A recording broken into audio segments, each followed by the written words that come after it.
بسم اللہ الرحمن الرحیم۔ السلام علیکم۔ روزی وائس چینل میں آپ سب کو خوش آمدید۔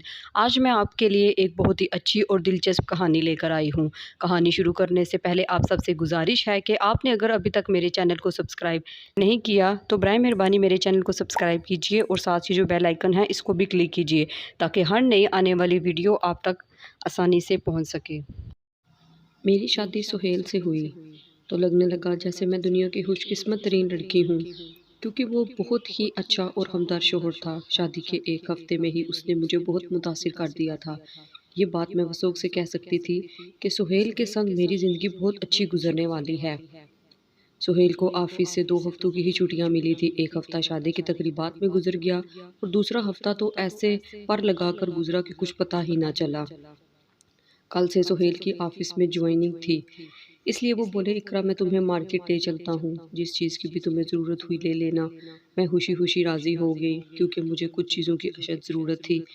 میں نے اور سہیل نے ساری چیزیں لے لی۔ واپسی پر وہ بولے ہم کھانا بھی کسی اچھے ریسٹورانٹ سے کھا لیتے ہیں۔ ہم نے کھانا کھایا۔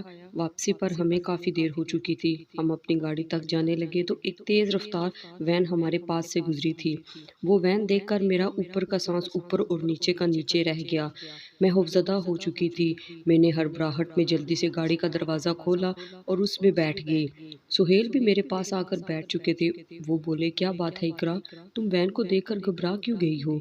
میری چوڑی پکڑی گئی تھی۔ میں مسکرانے کی کوشش کرنے لگی اور بولی نہیں نہیں سہیل، ایسی تو کوئی بات نہیں، مگر سہیل کو میرا جواب مطمئن نہیں کر سکا تھا۔ وہ بازد رہے کہ میں انہیں سب کچھ سچ سچ بتا دوں۔ ایک لمحے کے لیے دل میں آیا کہ میں ان سے کہہ دوں کہ سب کچھ جو مجھ پر بیتا ہو، کیونکہ وہ ایک سمجھدار انسان تھے، یقیناً میری بات کو بخوبی سمجھ سکتے تھے، مگر دل میں ایک خوف سا بیٹھا تھا کہ کہیں ایسا نہ ہو کہ وہ مجھ سے خفا ہو جائیں اور شادی کے شروع کے دن اسی پریشانی میں گزر جائیں۔ اس لیے میں نے بات بنا دی کہ مجھے تیز رفتار چیزیں دیکھ کر بہت خوف آتا ہے۔ سہیل میری بات سن کر پرسکون ہو چکے تھے، جبکہ جو سچ تھا وہ شاید میں کسی کو بھی نہیں بتا سکتی تھی، کیونکہ وہ میری زندگی کا سب سے بھیانک راز تھا۔ رات ہم گھر پہنچے تو میری ساس اور نند جویریہ نے عدالت لگائی ہوئی تھی۔ میری ساس بولی سہیل میں اسی دن سے ڈرتی تھی کہ تم شادی کے بعد میرے ہاتھوں سے نکل جاؤ گے، اپنی کنواری بہن کو بھی فراموش کر دو گے۔ کیا تھا جو اپنی اس یتیم بہن کو بھی ساتھ لے جاتے۔ مجھے اپنی ساس کی بات بالکل بھی اچھی نہیں لگی تھی۔ بھلا میاں بیوی کے درمیان کسی تیسرے کا کیا کام؟ سہیل بولا امی میں تو لے چلتا، مگر اقرا نے مجھے منع کر دیا تھا کہ کسی کو ساتھ نہیں لے کر جانا۔ میں تو ہکا بکا سہیل کی شکل دیکھتی رہ گئی۔ میری ساس بولی ہاں ہاں بہویں تو ہوتی ہی ایسی ہیں، تمہیں تو اپنی بہن کا خیال رکھنا چاہیے تھا نا۔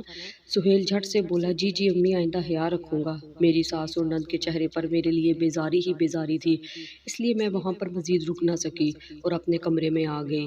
میری آنکھوں سے آنسو بہنے لگے تھے۔ میں تو یہ توقع بھی نہیں کر سکتی تھی کہ سہیل خود کو بچانے کے لیے مجھ پر اس طرح کا الزام لگا دیں گے۔ تھوڑی دیر بعد ہی سہیل بھی کمرے میں آ گئے۔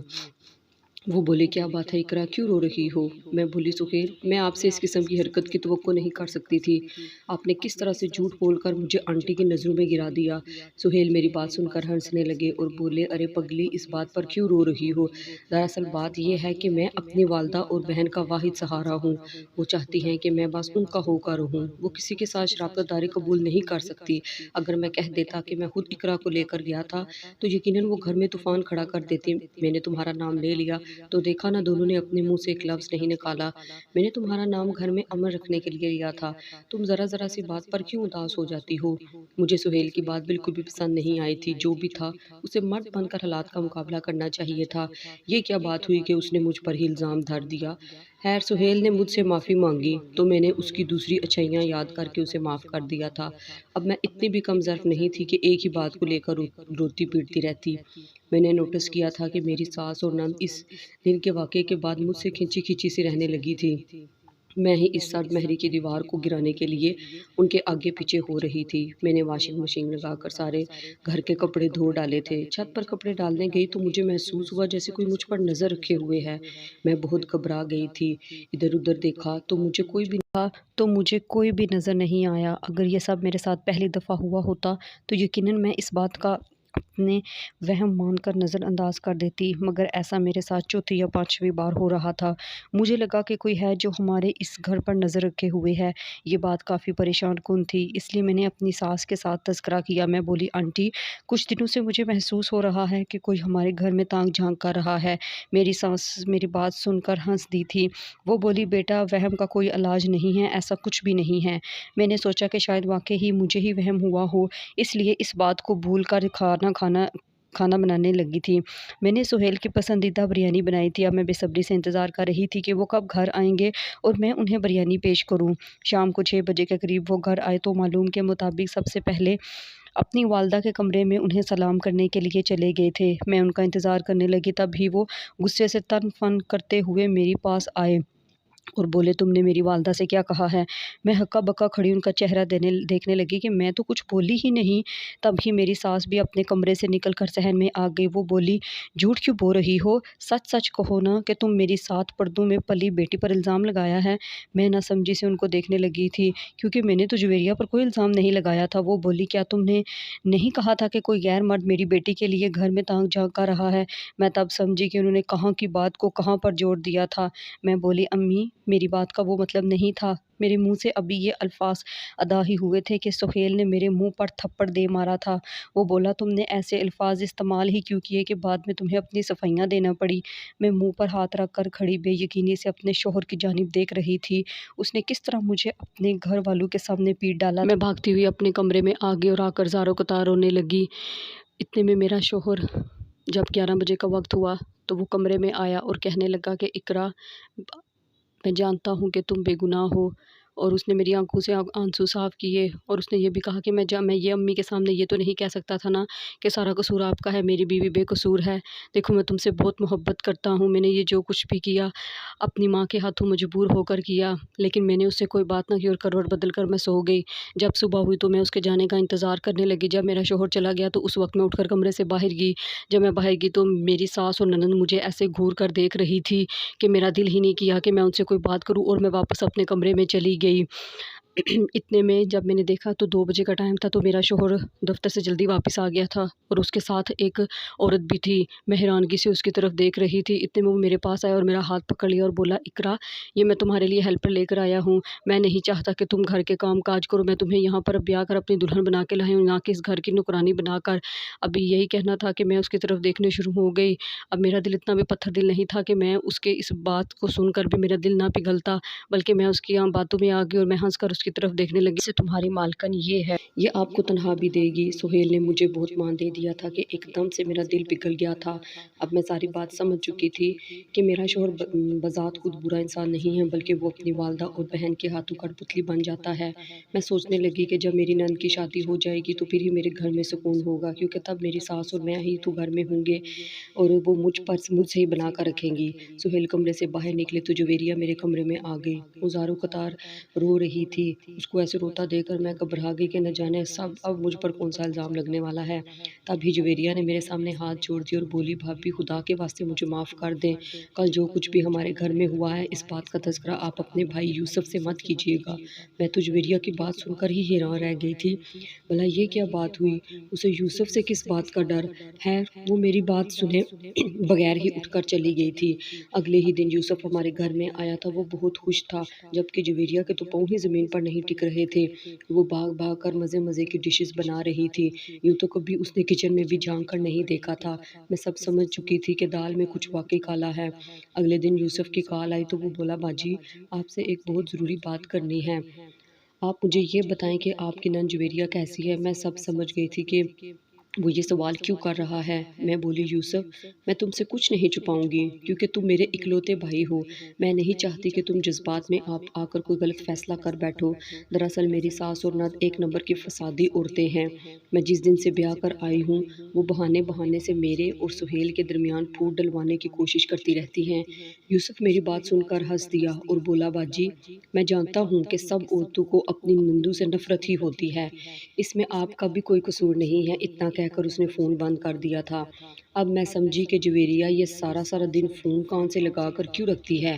میں جانتی تھی کہ لڑکے اور لڑکی کی دوستی اچھا سمجھ نہیں لاتی، اس لیے میں نے جویریہ کو روکنے کی بہت کوشش کی۔ میں بولی، جویریہ دیکھو، تم میری چھوٹی بہنوں کی طرح ہو، میں تمہیں کبھی بھی کوئی غلط مشورہ نہیں دوں گی۔ میں تمہیں یہی سمجھاؤں گی کہ تم جس بھی لڑکے کے ساتھ فون پر رابطے میں ہو، یہ رابطہ ختم کر دو، کیونکہ اس قسم کی دوستیاں رسوائی اور بدنامی کے سوا کچھ بھی نہیں لاتی۔ میری بات سن کر جویریہ نے پھوٹ پھوٹ کر رونا شروع کر دیا تھا۔ میں اس ساری صورتحال سے گھبرا گئی تھی، کیونکہ میری ساس اور میرا شوہر بھی گھر میں ہی موجود تھے۔ وہ دونوں بھاگتے ہوئے باہر آئے تو جویریہ بولی، امی، بھابی نے مجھ پر الزام لگایا ہے کہ میں بری لڑکی ہوں اور میری کئی لڑکوں کے ساتھ دوستیاں بھی ہیں۔ میں یہ بات سن کر بے حد خوفزدہ ہو چکی تھی، کیونکہ اب پھر میرا شوہر میری ساس کے کہنے پر میں آ کر مجھ پر لازماً تشدد کرتا۔ اس صورتحال سے بچنے کے لیے میں بھاگ کر اپنے کمرے میں چلی گئی اور اندر سے کنڈی لگا لی تھی۔ میری ساس میرا دروازہ پیٹنے لگی تھی، مگر میں نے دروازہ نہیں کھولا تھا۔ رات میں جب سہیل کمرے میں آیا تو وہ ہنس رہا تھا۔ بولا، آج تو تم نے بہت سمجھداری کا مظاہرہ کیا ہے، آئندہ بھی اگر ایسے حالات پیدا ہوں تو تم ایسا ہی کرنا۔ ہم دونوں مسکرانے لگے تھے، لیکن یہ بات میرے دل میں ثبت ہو گئی تھی کہ میری نند بھی ہو بہو میری ساس ہی کی کاپی ہے۔ جس طرح میری ساس بات بدلنے کے ہنر سے واقف ہے، بالکل اسی طرح سے میری نند بھی باتوں کو توڑ جوڑ کر کے ان کا مطلب تبدیل کرنے میں ماہر تھی۔ اس لیے میں نے امی کو کال کر کے ساری صورتحال سے آگاہ کر دیا تھا۔ امی میری باتیں سن کر رونے لگی تھی۔ وہ بولی، میری سمجھ میں نہیں آتا کہ میں کیا کروں۔ یوسف تمہاری نند کے پیچھے پاگل ہو گیا ہے، اس نے تو کھانا پینا بھی چھوڑ رکھا ہے کہ اگر آپ نے میری منگنی جویریہ کے ساتھ نہیں کی تو میں بھوکا مر جاؤں گا اور کچھ نہیں کھاؤں گا۔ اس لیے میری امی نے مجبور ہو کر جویریہ کا رشتہ مانگ لیا۔ میری تو پولے نہیں سماتی تھی، کیونکہ میرا بھائی یوسف لاکھوں میں ایک تھا۔ انہوں نے رشتہ قبول کر لیا، منگنی بھی طے پا گئی۔ جس دن یہ منگنی ہوئی تھی، میں امی کے گلے لگ کر پھوٹ پھوٹ کر روتی رہی تھی، کیونکہ آج سے میری امی کی بربادی کا آغاز ہو چکا تھا۔ منگنی کے کچھ عرصے بعد ہی میں نے نوٹس کیا تھا کہ یوسف مجھ سے کٹ سا گیا تھا۔ وہ اکثر ہمارے گھر آتا تو میری ساس کے کمرے میں بیٹھا رہتا۔ واپس جاتے ہوئے کبھی کبھار میرا حال چال دریافت کر لیتا، لیکن زیادہ تر تو وہ اس چیز کی بھی ضرورت محسوس نہیں کرتا تھا کہ یہ میری بہن ہے۔ یوں ہی کچھ ماہ گزر چکے تھے۔ میری امی نے مجھے بتایا کہ یوسف سارا دن جویریہ کے ساتھ فون پر لڑتا رہتا ہے۔ تب مجھے سمجھ میں آیا کہ سہیل نے مجھ سے کیوں منہ بنایا ہوا ہے۔ وہ مجھ سے سیدھے منہ بات کیوں نہیں کرتے۔ ان دونوں کی لڑائی یہاں تک جا پہنچی تھی کہ یوسف نے منگنی ہی توڑ دی تھی۔ اس نے سارا سامان بھی گھر واپس بھیج دیا تھا۔ اب میری ساس اور شوہر نے مجھے کٹہرے میں کھڑا کر دیا تھا۔ وہ کہتے تھے کہ کسی طرح بھی یوسف کو مناؤ کہ وہ اتنی بڑی حماقت نہ کرے، وہ جویریہ کے ساتھ منگنی ختم نہ کرے۔ میں بولی کہ یوسف میرے کہنے میں نہیں ہے۔ اس نے نہ تو منگنی کرتے وقت مجھ سے مشورہ مانگا تھا اور نہ ہی یہ منگنی ختم کرتے وقت۔ میں اس معاملے میں کچھ نہیں کر سکتی۔ تب بھی میری ساس نے سہیل کو آنکھوں میں کوئی اشارہ کیا۔ سہیل بولا، اقرا میری بہن ہے، اگر اس کا گھر اجڑ جائے گا تو یوسف کی بہن کا گھر کیسے بسے گا؟ ایسا تو میں ہرگز نہیں ہونے دے سکتا، اس لیے میں تمہیں طلاق دیتا ہوں۔ میں سکتے میں آ گئی تھی۔ سہیل نے کھڑے کھڑے مجھے 3 طلاقیں دے دی تھی۔ میں ڈڈال سی اپنے کمرے میں چلی گئی، روتی جاتی اور ساتھ ساتھ اپنا سامان بھی پیک کرنے لگی تھی۔ تب سہیل کمرے میں آ گیا۔ میں سامان پیک کر چکی تھی، اب بس وہاں سے نکلنے ہی لگی تھی۔ سہیل مجھے دیکھ کر بولا، اقرا، تم کہاں جا رہی ہو؟ میں بولی، پتہ نہیں کہاں جاؤں گی، مگر اب یہاں تو نہیں رہ سکتی نا، کیونکہ آپ نے مجھے طلاق دے دی ہے۔ میری بات سن کر سہیل کے منہ پر موت کی سی زر طاری ہو گئی۔ اس نے دیوار میں اپنا سر مارنا شروع کر دیا تھا۔ وہ بولا، ایسا ہرگز نہیں ہو سکتا، میں تو تمہارے بغیر مر جاؤں گا۔ سہیل نے خود کو میرے قدموں میں گرا دیا تھا۔ وہ بولا، اقرا، تم میرے گھر سے مت جاؤ، میں کوئی نہ کوئی حل تلاش کر لوں گا۔ سہیل کی حالت اتنی بری ہو چکی تھی کہ مجھے مجبوراً وہاں رکنا پڑا۔ سہیل نے مجھے اپنے گھر میں ہی روک لیا اور بولا، میں تب تک واپس نہیں آؤں گا جب تک تمہاری عدت پوری نہیں ہو جاتی۔ سہیل چلا گیا تھا۔ پیچھے سے میری سانس اور نند نے میرا جینا محال کر رکھا تھا۔ جب میری عدت پوری ہو گئی تو سہیل واپس آ گیا۔ وہ بولا، اقرا، تمہیں دوبارہ اپنانے کے لیے مجھے ایک بہت بڑی قربانی دینا ہوگی۔ میں نے ایک شخص کا سب انتظام کر لیا ہے، تم اس کے ساتھ نکاح کر لو، حلالہ کے بعد میں پھر سے تم سے نکاح کر سکوں گا۔ میں عجیب کشمکش میں مبتلا تھی۔ زندگی مجھے کیسے کیسے امتحانات سے گزار رہی تھی۔ اگر میرا شوہر مضبوط اعصاب کا مالک ہوتا تو مجھ پر کبھی یہ مصیبتیں نہ ٹوٹتی، کیونکہ وہ بذات خود بہت اچھا تھا، مجھ پر جان بھی نچھاور کرتا تھا۔ میں نے سہیل کی بات مان لی تھی، کیونکہ میرے سر پر میرے باپ کا سایہ سلامت نہیں تھا۔ بیوہ ماں میرے لیے کیا کر سکتی تھی؟ بھلا اس لیے میں نے سہیل کی بات مان لی تھی؟ میں نے یہ تک نہ دیکھا تھا کہ میرا نکاح سہیل کس سے کروا رہا ہے۔ اگلے دن میرا نکاح تھا۔ میں رخصت ہو کر اپنے دوسرے شوہر کے گھر آ گئی تھی۔ تھوڑی دیر ہی گزری تھی کہ میرا دوسرا شوہر کمرے میں آ گیا۔ اس نے جوں ہی میرا گھونگھٹ اٹھایا تو میرے قدموں تلے زمین نکل گئی تھی، کیونکہ وہ تو یہ اس وقت کی بات ہے جب میں 17 برس کی تھی۔ میں کالج جایا کرتی تھی۔ ویکینڈ ڈراپ مجھے ابو ہی دیا کرتے تھے۔ ایک دن میں کالج سے نکلی تو ایک وین میرے پاس آ کر رک گئی تھی۔ ڈرائیور نکل کر بولا، میڈم آج آپ کے ابو آپ کو لینے نہیں آ سکتے، انہوں نے مجھے آپ کو پک کرنے کے لیے بھیجا ہے۔ میں چپ چاپ اس وین میں بیٹھ چکی تھی۔ وہ وین انجان راستوں پر نکل کھڑی ہوئی تھی۔ تب میں نے گھبرا کر ان سے پوچھا کہ انکل آپ مجھے کہاں لے کر جا رہے ہیں؟ میرا گھر تو اس راستے میں نہیں آتا۔ ڈرائیور نے میری کسی بھی بات کا جواب نہیں دیا تھا۔ میں بے حد خوفزدہ ہو چکی تھی، اس لیے چیختی چلاتی رہی۔ تب ہی وہ وین رکی۔ ڈرائیور نے مجھے میری کلائی سے کس کر پکڑ رکھا تھا۔ اس نے مجھے وین سے نکال کر میرا ہاتھ دوسرے آدمی کے ہاتھ میں تھما دیا۔ وہ مجھے کھینچتا ہوا اپنی کالی گاڑی کی طرف لے جانے لگا تھا۔ میں چیخنے لگی تھی۔ تب ہی ایک لڑکا تیزی سے میری جانب بھاگتا ہوا آیا۔ اس نے شور ڈال دیا، چور چور چور! جب اس کا یہ کہنا تھا کہ سب لوگ ہماری جانب متوجہ ہو چکے تھے۔ میرے اغوا کار اس صورتحال سے گھبرا گئے اور مجھے وہاں چھوڑ کر فرار ہو گئے تھے۔ اس لڑکے نے مجھے دیکھا تو مسکرانے لگا اور بولا، شکر ہے آپ محفوظ ہیں۔ وہ لڑکا مجھ سے محض 5 سال ہی بڑا ہوگا۔ وہ بولا، آپ فکر نہ کریں، آپ محفوظ ہاتھوں میں ہیں۔ پھر اس نے ایک ٹیکسی روکی اور مجھے اس میں بٹھا کر میرے گھر تک چھوڑ آیا تھا۔ اس نے مجھے بتایا تھا کہ فروٹ کی ریہڑی لگاتا ہے۔ میں نے یہ بات کسی کو بھی نہیں بتائی تھی۔ میرے اندر خوف بیٹھا ہوا تھا کہ اگر کسی کو یہ بات بتا دی تو سب مجھے ہی غلط سمجھیں گے۔ مجھے بس اب وین سے ڈر لگتا تھا۔ آج جب میری دوسری شادی ہو چکی تھی اور میرے شوہر نے میرا گھونگھٹ اٹھایا تو میں یہ دیکھ کر حیران رہ گئی تھی کہ وہ کوئی اور نہیں بلکہ وہ پھل فروش ہی تھا جس نے مجھے اغوا کاروں کے چنگل سے آزاد کروایا تھا۔ میرے چہرے کے تاثرات دیکھ کر وہ بولا، کیا تم نے مجھے پہچان لیا؟ میں نے اس بات میں سر ہلا دیا اور بولی، میں اپنے محسن کو کیسے بھول سکتی ہوں؟ میری بات سن کر اس کی آنکھوں سے آنسو نکلنا شروع ہو گئے۔ وہ بولا، اقرا میرا نام مجید ہے۔ میں نے جس دن تمہیں اغوا کاروں سے بچایا تھا اسی دن سے تمہاری محبت میں مبتلا ہو گیا تھا۔ کیوں اور کیسے میں یہ نہیں جانتا، مگر میں تمہیں ہر حال میں حاصل کرنا چاہتا تھا، اس لیے میں نے دن رات محنت کی اور اتنے پیسے بنا لیے کہ جس سے میری شادی ہو سکے۔ میں نے اپنا رشتہ جس دن تمہارے گھر بھیجنا تھا مجھے پتہ چلا کہ اس دن تمہاری شادی ہو گئی تھی۔ میں نے یہ صدمہ بڑی مشکل سے برداشت کیا تھا۔ میں تمہاری ایک جھلک دیکھنے کے لیے اکثر تمہاری گلی میں بھی آیا کرتا تھا۔ ایک دن میں نے تمہیں چھت سے دیکھا کہ تم کپڑے ڈالنے آئی تھی چھت پر، بس میں دور ہی سے دیکھ کر خوش ہو جایا کرتا تھا۔ تب ایک دن مجھے پتہ چلا کہ تمہارے شوہر نے تمہیں طلاق دے دی ہے اور وہ کسی ایسے مرد کو ڈھونڈ رہا ہے جو تم سے حلالہ کرنے کے لیے تیار ہو جائے۔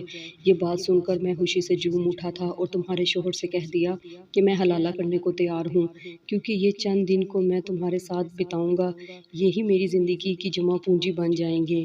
اس دن کے بعد مجید نے مجھے اتنی خوشیاں دی تھی کہ میں حیران رہ گئی تھی۔ وہ بہت اچھا انسان تھا۔ شادی کے تیسرے دن اس نے مجھے طلاق دے دینا تھی۔ اس دن وہ میرے پاس آ کر بیٹھ گیا اور بولا، اقرا میں تمہیں لگژری لائف تو نہیں دے سکتا، تمہارے لیے نوکر چاکر تو نہیں رکھ سکتا، مگر تمہیں عزت، مان اور پیار دے سکتا ہوں۔ میں تم سے درخواست کرتا ہوں کہ مجھے تم چھوڑ کر نہ جانا اپنے پہلے شوہر کے پاس۔ اس نے پہلے بھی تمہاری قدر نہیں کی تھی تو وہ اب کیا کرے گا؟ ایک بار طلاق دے چکا ہے تو کیا گارنٹی ہے کہ وہ دوبارہ تمہیں طلاق نہیں دے گا؟ میں مجید کی بات سمجھ چکی تھی۔ مجھے بھی مجید سے بہت عقیدت تھی۔ اس نے دوبارہ مجھے بچا لیا تھا، اس لیے میں نے سہیل کو اپنا فیصلہ سنا دیا کہ میں مجید سے طلاق نہیں لوں گی۔ سہیل نے یہ بات سن کر بہت واویلا مچایا تھا، مجھے سنگین نتائج کی دھمکیاں بھی دی تھی، مگر میں نے اپنا فیصلہ نہیں بدلا تھا۔ میں مجید کے ساتھ بہت خوش تھی۔ اللہ پاک نے مجھے بیٹی جیسی رحمت سے بھی نواز دیا تھا۔ تب مجھے پتہ چلا کہ سہیل نے بھی دوسری شادی کر لی تھی اور اب کی بات وہ مکمل طور پر اپنی بیوی کو غلام بن چکا تھا۔ اس نے بیوی کے کہنے پر اپنی ماں اور بہن کو بھی گھر سے نکال دیا تھا۔ میں یہ نہیں کہہ رہی کہ اس نے اچھا کیا، لیکن جو انسان جو بیج بوجھتا ہے اسے کاٹنا بھی پڑتا ہے، اور اس کی ماں اور بیٹی نے جو کچھ میرے ساتھ کیا، سہیل کی دوسری بیوی نے آ کر وہ بدلہ پورا لے لیا۔